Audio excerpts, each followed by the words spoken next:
Welcome to the Tipping Point Show. I'm Jimmy Evans. Listen, I've got a guest today, Pastor Larry Huck.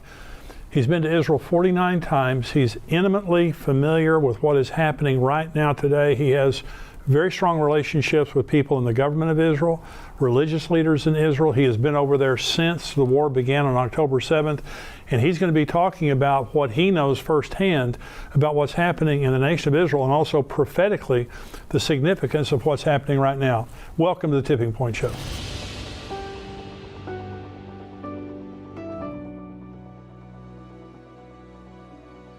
Larry, thank you so much for joining me today. My honor. I'm really, really glad to be here with you, Jimmy. Well, you know, I said in the introduction, you know, you've received awards from the nation of Israel because of your faithful service and devotion to them for many years, not without a price. Yep. I think anyone who stands up for Israel, there's a price that you pay, but there is an eternal reward that we know of. There is. That God's going to bless those who bless Israel, curse those who curse Israel.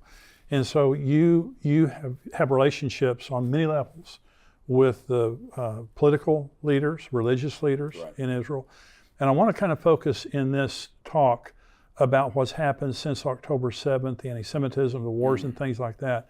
But just tell me, in your conversations with some of the leaders of Israel, what are they saying? What are they thinking? Well, you know, right after the war started, I really felt God speak to me to go over there and show my support and stand with Israel. And I was actually at the airport in JFK, and all these Jewish men are getting ready to get on the plane, and this man walks up to me and says, "Are you Israeli?" And I said, "No." And he goes, "I didn't think so." He goes, "Why are you going to Israel? Who are you? Why are you going to Israel?" Because the war had just begun. And I said, "Well, I'm Larry Huck." And the guy goes, "Oh, I know who you are. I've heard of you." And he said, "I just brought hostages to speak to Congress to help get America to stand with Israel." And so when I went over there, Jimmy, it was so sad, because what happened on October 7th is beyond anything that we can imagine. And you and I are about to view a video of that at the embassy in Israeli embassy in D.C. And you know, when I came back, I saw some of the video that you and I are going to see. I talked to hostage relatives. I talked to people that were there. And I later said, I want to apologize for calling Hamas animals, because that's an insult to animals. What they did is nothing more than demonic. But all Israel was seeing is all these pro-Hamas, pro-Palestinian demonstrations. And so from the guy who picked me up at the airport, my driver, to our security, our bodyguards, to politicians, they were tears in their eyes seeing Christians, Gentiles, being vocal and standing up with the nation of Israel. And like I said, we need, the further we get away from October 7th, I'm fearful that we're going to forget why Israel has to defeat this enemy. And Israel is, and I talked about this with politicians over there. I talked about this with army officers. I talked about this with civilians, with religious leaders. Israel not only has the right, but they have the obligation to defeat this enemy. But what we need in America or Australia or England, we need to understand they're fighting that fight not just for themselves, they're fighting that fight for us, because this is a battle between good and evil. Yeah. This is a battle between civilization and barbarianism, and it's a battle that has to be won. The same people that attacked Israel, you know, you hear on one of the reasons I went over is, one is they kept saying on the media, well, this didn't happen. It didn't really happen. It was made up by Israel. Another thing they said, it wasn't as bad as Israel's making it out. And Jimmy, I stood there in those homes. I stood home after home after home after home after home, where people were butchered and slaughtered in their bomb shelters. The bomb shelters have no locks on the doors, because they're made not to keep terrorists out. They're made because Gaza's right there. They're made if rockets come in and it collapses the house, rescuers can come in and push those doors open. And so we talked to officials that caught Hamas, and they said what we did, the families would go in there and try to hold that door closed. And Hamas said, we would hear babies crying, we would hear women crying, and we would just keep shooting until there were no cries anymore. Or if they couldn't get them out, some of them grabbed a rope or grabbed a bathrobe or a towel and held it where the bullets were going through the door. If they couldn't get them out, they set the place on fire and burned them alive. And so this is evil, evil, evil. Nobody would do these things except by a demonic force. And so what we've got to realize is that, this is not only fulfillment of Bible prophecy for Israel, this is fulfillment of Bible prophecy with us standing or not standing with Israel. I've done dozens and dozens of interviews, and this really is for the church, Jimmy, I believe, an Esther moment.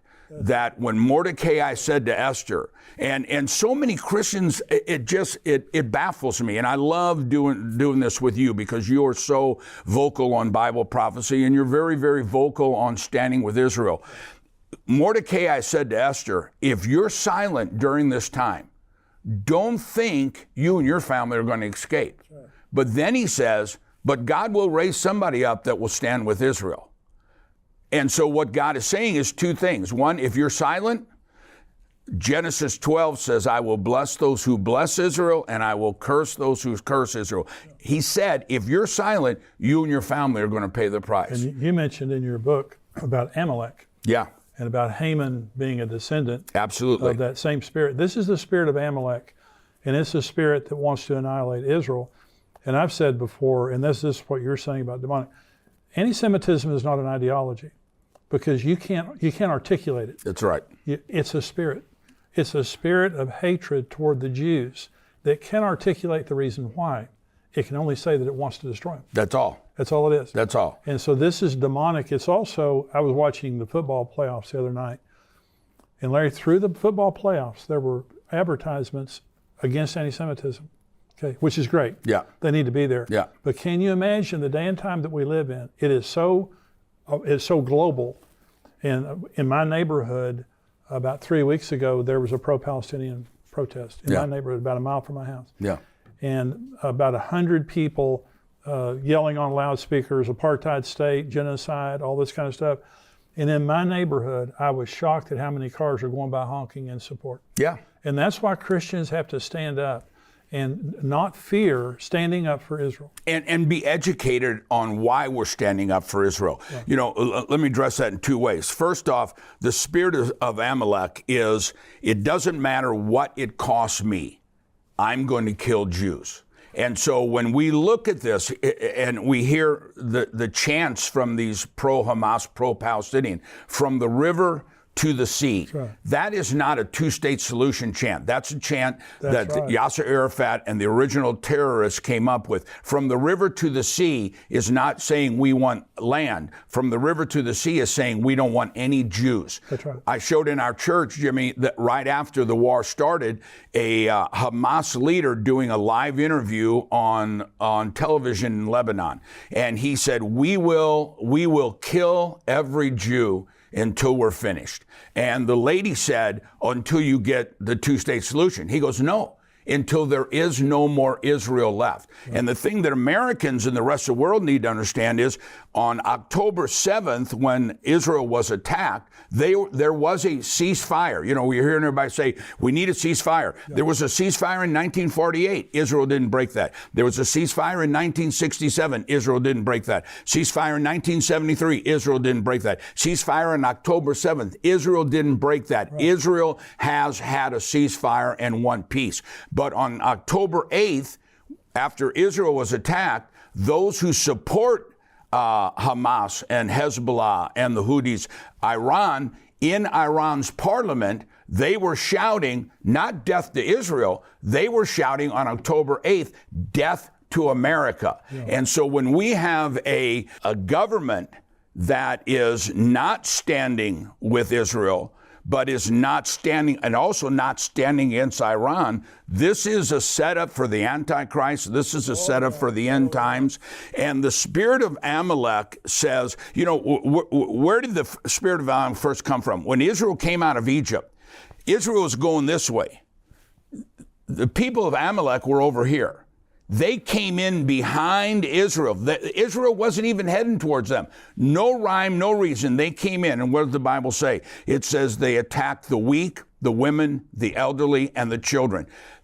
And God says, you will fight the spirit of Amalek for the rest of your life until the Messiah comes. On the day of the attack, the Torah portion for all of Israel was the portion of Noah. And it says, the world will be filled with violence. The word violence in Aramaic is Hamas. And he said, but at the end, this violence will be utterly destroyed. And so what we're seeing is a wake-up, I believe in all my heart, a wake-up call to the church, saying you better stop playing games. You better get serious about serving God. I think in a lot of ways, the church world has gotten kind of lukewarm, and we're just kind of going through the motions in a lot of ways. And this needs to be a wake-up call to realize when God prophesies something in the Bible, it is going to happen. Right. And anti-Semitism, you know, we were talking about, look how fast this is changing. Yeah. It was just a few months ago, I was doing an interview and I said, to be anti-Semitic would not be politically correct. The new anti-Semitism is not down with the Jew. The new anti-Semitism is down with Israel.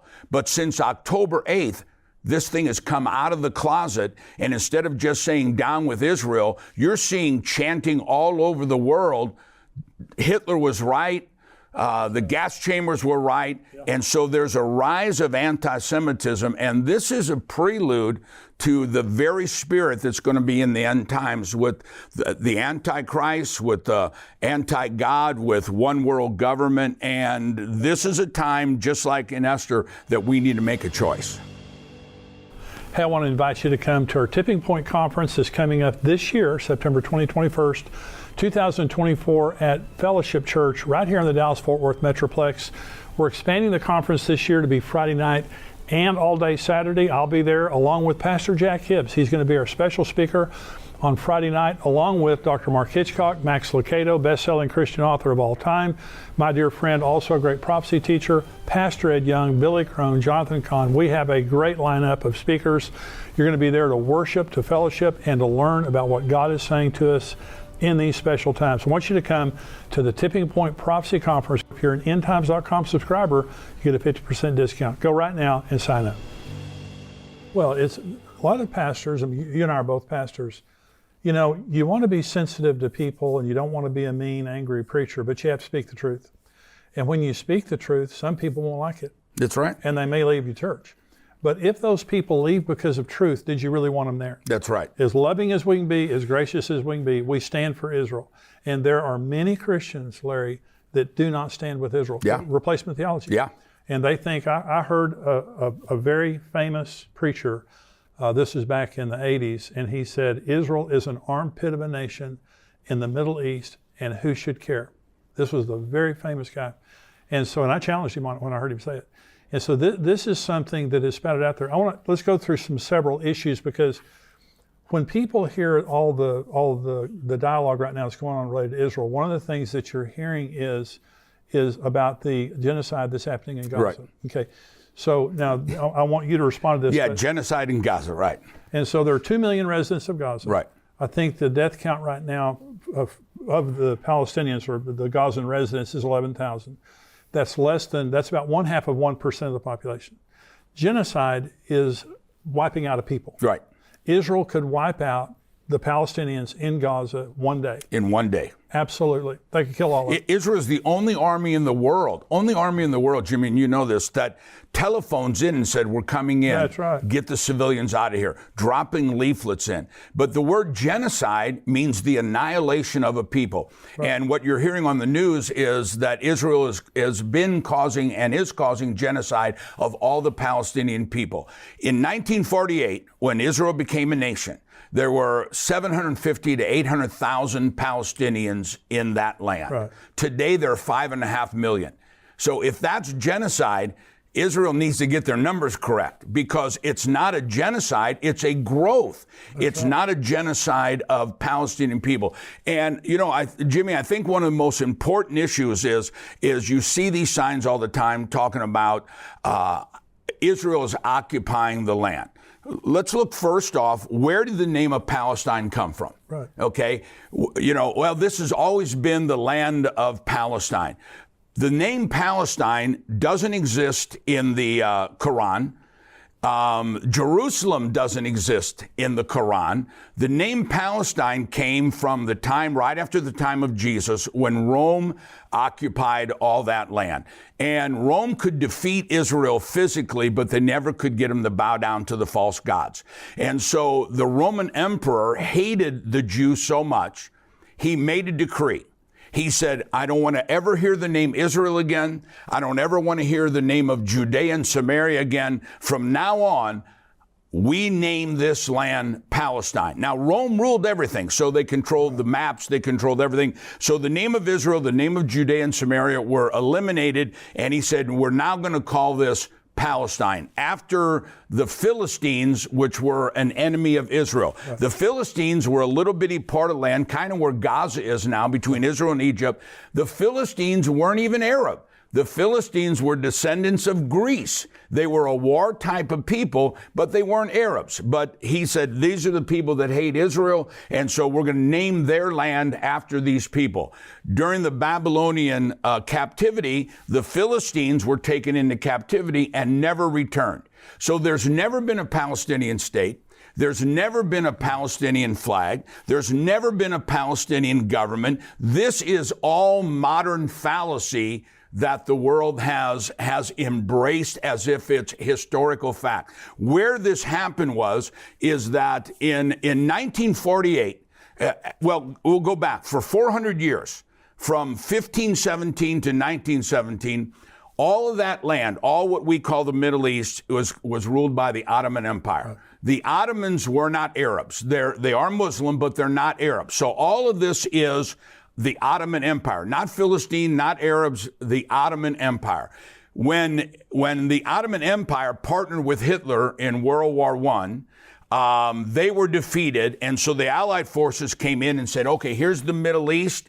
We're going to divide this up. It's not the Ottoman Empire anymore. So here's Lebanon, here's Syria, here's Transjordan, here's Iraq, Iran, here's Egypt, here's the land of Israel. From 1917, you have the Balfour Declaration, you have the San Remus Declaration, and all of this land was divided. In 1948, the only land that was shrunk was Israel, because Israel went all the way up past the capital of Jordan. And so they came in 1948, the Arab nations. Let's let everybody picture this whole table here is the Middle East. It's the Arab nations. If I were to take an ink pen and draw a dot here, that would be Israel. So all of these Arab nations and this dot Israel came against Israel in 1948. Israel won. But from Jordan, they came in, and they occupied that land, which was Israel, right, which is now the world calls the West Bank. God calls it Judea and Samaria. So the ones who are occupying are not the Israelis. The ones who are occupying are the ones who are Palestinian. But Israel said to the United Nations, the League of Nations gave it to them first. Then Israel said to the United Nations, we'll have a two-state solution. They came in after 1948, we'll let them stay. Every Arab nation said, we don't want a two-state solution. Right. We don't want it. You look at when Yasser Arafat and met with Clinton at Camp David. They said, we'll give you everything you want. We just want peace in the Middle East. Arafat got up and walked out.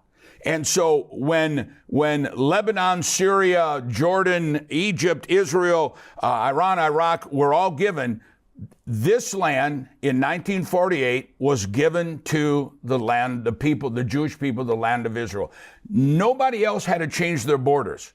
So everybody else gets land, but Israel doesn't get any. So in 1967, again, Israel was attacked. Israel, miracle victory in the battle. 1973. So during this time, Yasser Arafat, the terrorist, hired a PR firm out of New York.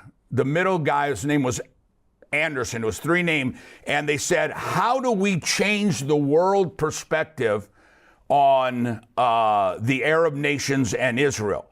And he said, Israel's this dot. The Arab nations are Goliath and Israel's the David. You've got to make Israel the bad guy and make the Palestinian people the little guy. You got to make Israel Goliath and the Palestinian people the David. And so they had a huge worldwide campaign. It was a PR stunt to say Israel, instead of all the Arab nations picking on little Israel is picking on the Palestinian people. And it was nothing more than a political PR stunt to try to get people to change their opinion of Israel. And that has lasted. It's a lie. It's a false concept. Absolutely. And Israel has over and over and over again tried to have peace. They want. I've been to Israel now 49 times. Wow. And I have good Israeli friends. I have good Jewish friends. I have good Palestinian friends. Everybody that I know wants peace. It's these radicals that try to stir it up and make the world try to hate Israel as the occupiers, and it's not true. That land, biblically, politically, archaeologically, legally, that land belongs to the Jewish people. Absolutely. So in 1948, the two-state solution. 1947, the land was partitioned by the United Nations. The Jews accepted it. Right. And the Arab nations around rejected it and attacked Israel. Exactly. Okay. From 1948 till 1967, Jordan controlled they controlled the West Bank, they controlled East Jerusalem, they controlled Gaza. Because they came in. That's right. Yeah. And they never one time wanted a two-state solution and all that time. Never. They rejected the two-state solution in 1948.